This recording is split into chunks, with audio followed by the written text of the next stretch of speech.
Now we're going to move on to Andy now and talk a little bit about the work that you've been doing, working on the Whole World Band, which is a fusion of music and film. So can you tell us a little bit about what to expect from the app, what it is, what it does, how you can interact with it, and who you've got involved in it? Yeah, sure.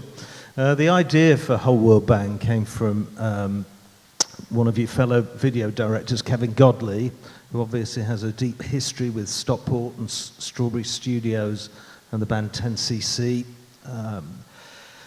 Kevin has directed videos from early ones, Frankie Goes to Hollywood, The Police, a lot for U2, even the Beatles, Frank Sinatra. So he's really been a godfather of the whole video industry.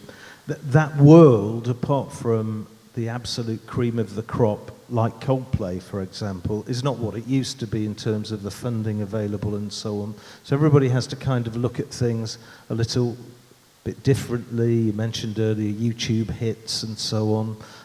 A band, for example, I'm really fond of, are called Walk Off the Earth. People might have seen 5 people on a guitar doing a cover of... Doing the cover versions, yeah. Yeah, and I think they've had something like 600 million hits, and they toured on the back of it, so it's a completely different world now. And sort of using Kevin's skill in this new internet age, we came up with the idea of integrating the band with their audience. So, for example... I think we can, if we can... Have we got a clip? Yeah, if you can play it and we can talk over, it's Ronnie Wood, so if we can play that. So the idea, I suppose, is that you can contribute to the music video, you make it your own, and then you share it with your friends, and it becomes, like you say, a completely new entity in itself. Yeah, you can share it with your friends. I think it's also good that perhaps less recognised musicians can be seen by their idols and play along. I used to play the drums a bit and I had to go playing along with Ronnie Wood, and it kind of phases you a bit. You think, oh, I'm playing with one of the Rolling Stones here. So people can start off their own tracks, or I would imagine as it grows, if we got footage of Lady Gaga or Jessie Rose when she's as huge and some young girl wants to sing alongside them or in their place. There's a big market for that.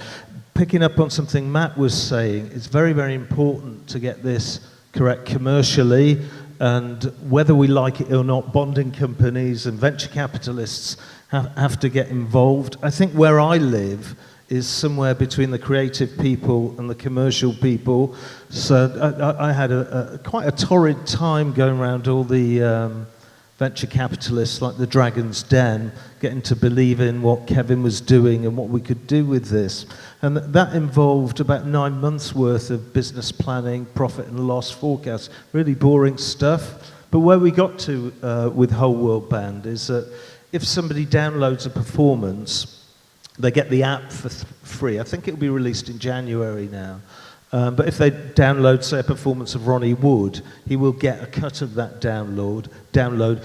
If you played drums on it and somebody downloaded you, you'd get a cut of that as well. So it's a way for musicians to make money as well. So it's kind of taken the interactive concept a bit further in terms of videos and so on. So the thing has finally got funded, which is great. It's all set up. Kevin moved to Ireland because he did so much work with U2, he lives over there, so we've got developers over there, a CEO over there, and so on. So my job, if you like, in terms of marrying the creative with the commercial is sort of done, and this thing has to go out and get its own life, really.